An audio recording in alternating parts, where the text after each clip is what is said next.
यदि बोली तो मार दे हम गोली बर्दाश्त नहीं करब रे बदमाश हम हई रे बर्दाश्त नहीं करब रे बदमाश हम हई रे बुझाई बेटा बंद न करे चालू रखे बंद न करे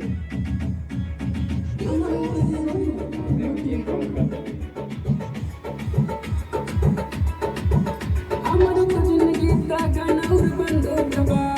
कलम उठाइनी का बबूकना हमारे तो जिंदगी का गनौर बंदूक बा कलम उठाइनी का बबूकना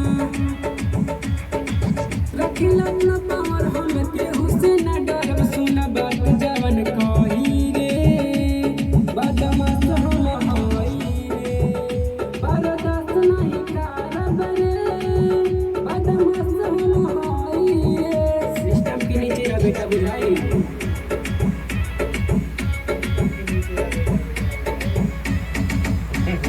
DJ Sonu Motihari.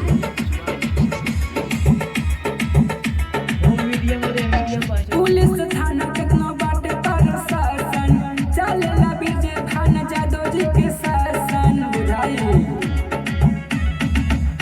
पुलिस थाना कितना बाटे प्रशासन चलेला बीजे खान जादव जी के शासन बुझाई गाना राजा मनाया तो के तय टुपरा देखली है कोनो नहीं बोली रे बदमाश हम हई रे बर्दाश्त नहीं कर